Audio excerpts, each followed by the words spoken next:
Steve Samuels here on top of Caesar's Palace in Las Vegas. In 2009 is when it started, and tonight it all ends. I'm talking about The Hangover 3. We got a chance to talk to the cast and the director of this amazing movie on this week's episode of the Hollywood Fastlane. Check it out.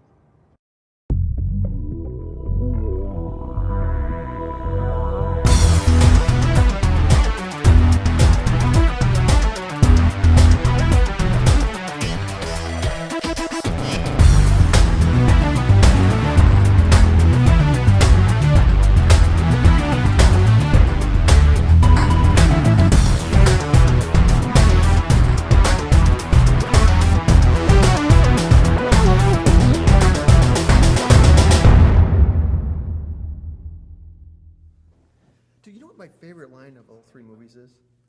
What's that? That I spit to you. That one. Which one? I spit to you. Oh yeah. I don't know why that's the one. It just nails me every time. That's funny. That's my friend Brian Callen. I spit to you. You come in there. That's the funniest thing. You come in there. You come in there. It's so good, right? I love it. You know, I love random things like that. See, that's fun, Yeah, right? yeah, that's my favorite Now, is that thing. something that must have been a line in the script, or does this guy just roll with that? I don't remember that. Sometimes something like that just comes in the heat of the Yeah. moment. He's so funny that I can imagine he came up with that at the moment. I don't It's so remember. funny because it's such a small thing, and I remember it so well. But I think it's the small things in the movies that Most impactful. I think so. Yeah, I think it's I like agree. subconsciously you take it away, and it just feels like your experience with the movie is Yeah. different than that guy's experience with the movie because that's your thing, you know. You know, when you were doing the first one, did you know there was going to be a 2 and 3? No, You had no idea. right? No, But we you- jokingly say I always envisioned it as a trilogy, but I was joking. It's amazing. You know, it Yeah. seemed like one of the things I loved about it is that we got to see for the first time why the guys felt so endeared to Alan, Yeah, and you really nailed that. yeah. Oh, that's great. I'm glad you said that. Was I that mean, kind of something you felt that maybe tied in? Well, I mean, ultimately, the movie's about friendship, you know, and ultimately, Alan's obsessed with friendship, and that's Right. really, you know, his only fault, if you can call it that. And Yeah. I mean, his biggest fault. He has others, but you know, he's left-footed. He's sort of out of rhythm with the world. But all he really wants is friendship. So the point is, all the bad and dumb moves he's made have all been in the name of friendship, which is kind of a sweet and tragic character to have You're in a right. comedy. That's Yeah, true. yeah. You know, I'm thinking about you and your career, looking, Project X, Old School, Road Trip, Hangover 1, 2, and 3. Yeah. You know, Some of the worst movies of the last 10 years. well, yeah, they're the best. You kidding me? No, but I mean some of the most But- moronic movies of the last. But it makes me wonder is if a studio wants to do an absolute locked buddy movie, you're kind of the guy. I do get offered them a lot. I do. Yeah. I do. The ones that you see come out, it's generally have come past me. But I mean, all the movies you just mentioned, not outside of Project X, I wrote also, or I write. I like to Right. write these movies, so it's not so much that I do generate my own material, and that's sort of how we work it. But yeah, I've been lucky, and so much of what I do is casting. I think so much of, Oh, of man. my Oh, success has come from just casting the right guys at the right time and putting groups of guys together that just feel right, See, so. this movie, though, if you think about it, these guys, they don't fit, but they do fit. Yeah, well, of course, but that's like your friends too, right? I mean, Totally, And yeah, that's the thing yeah. where people make a mistake. They sometimes cast people that fit together. Like a boy band. Yeah, right. And it's like the truth is you want everyone to be a little bit out of step, just like you are with your friends, and that's what creates the comic tension and the weirdness and you want all the comedy to come from a different place, so to speak. Now, what did Justin do to you? What? That you every time we see him, Well- he has no lines and he has a bag over his head. Poor come on. guy. Yeah, he's just our foil. He's that guy. You know what I mean? He actually happens to be a good friend of mine from years before we started making The Hangover. Okay. I've known him longer than any of these guys. Oh my God. And but for some reason we just kind of get a kick out of him having to disappear, and he understands it.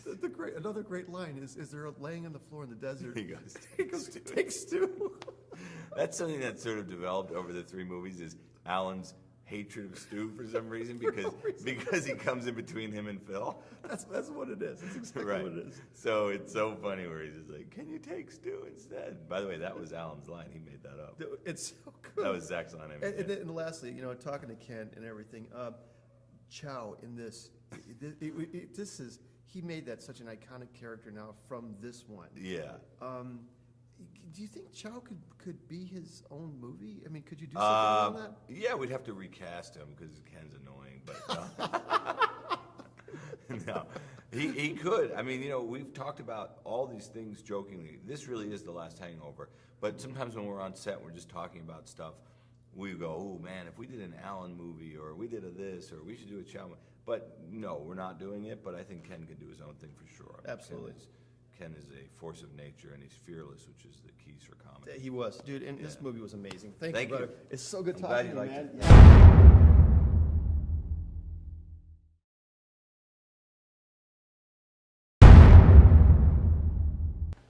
Oh, Ultimate Nerd? No. No. I was Bradley. One of my favorite horror movies, Midnight Meat Train. Oh, thanks. That's a great And then movie, you got a dude. sight back. Thank you. Can we only talk about Midnight Beach? This interview? It'll be great. So, guys, I saw the movie last night, and everything we expected it to be. It was so hilarious.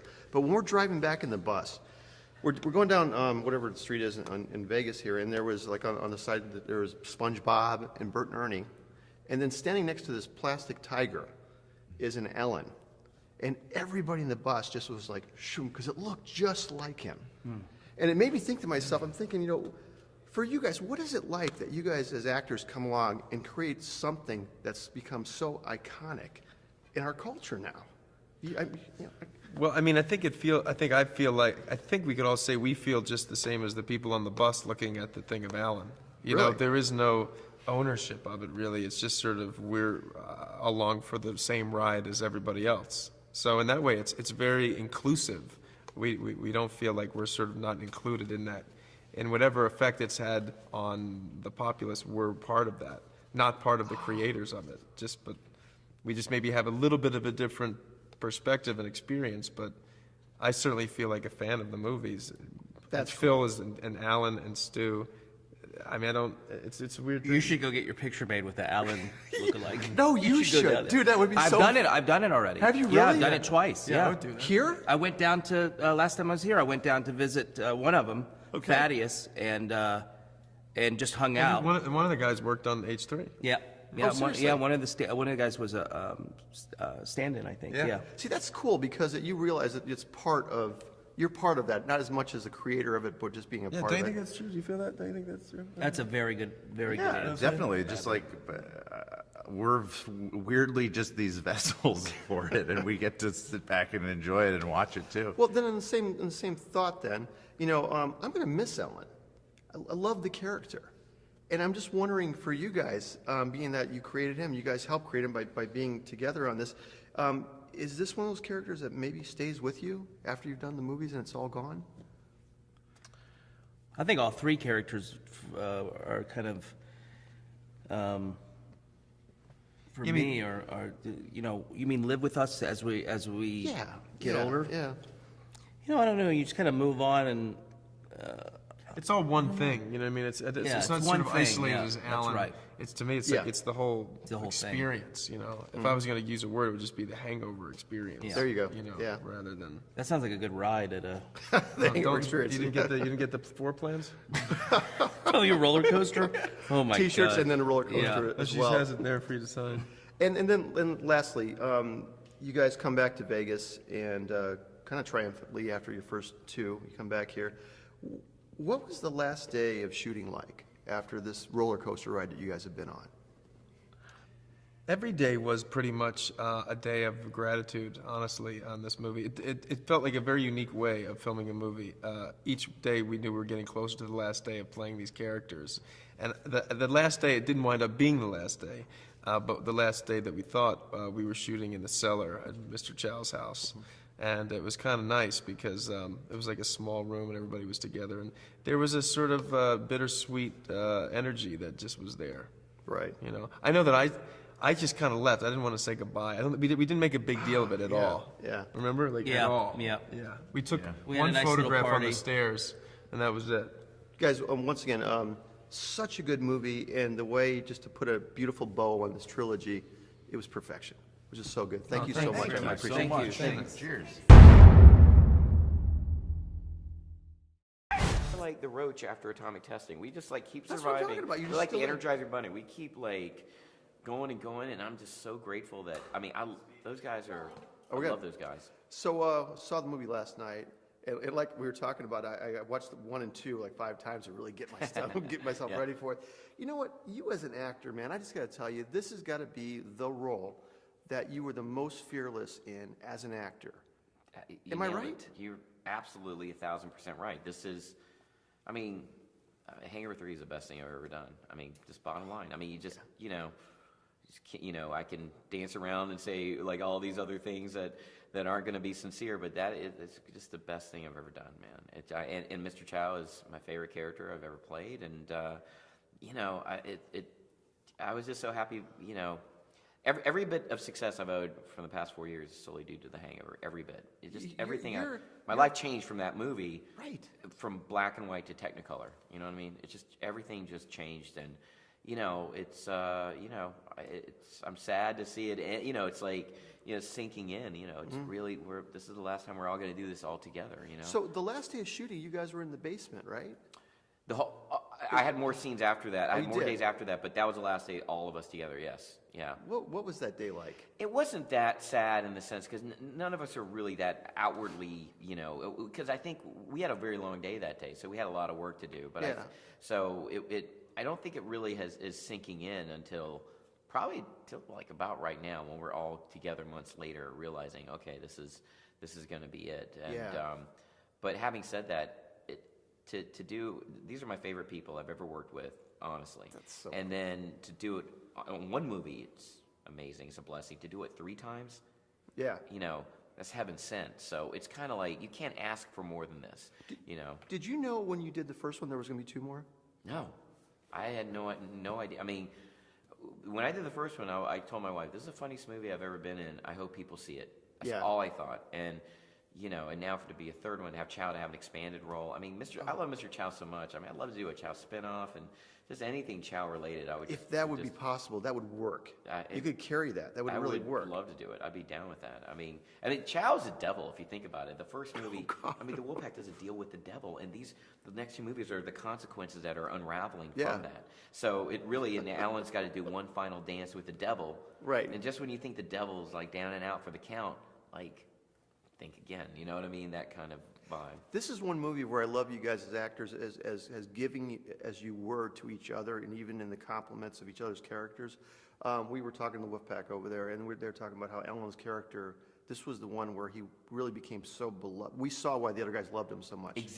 Did you Great feel that? point. Oh my goodness, there's so much heart in this, and there's so much love in this movie, and a lot of unexpected heart in unexpected moments in this movie. It really kind of choked me up watching it. So I really think, Alan, you got to give a shout out to Zach. He's the funniest man alive, and he really knocks it out of the park because it's really Alan's story, and Zach just knocks it out of the park. He's a great actor, and he never not makes me laugh. He's just always. And the last so thing, funny. I just got to know this. Todd, as a director, especially on the last one, did he give you a lot more latitude than the first 2, or what is he like as far as improv and He's the best director I've ever worked with. I mean, I think he blends giving you, he knows when to give latitude to an actor, and he knows also when to kind of rein him in and just kind of guide them in, guide them in tone.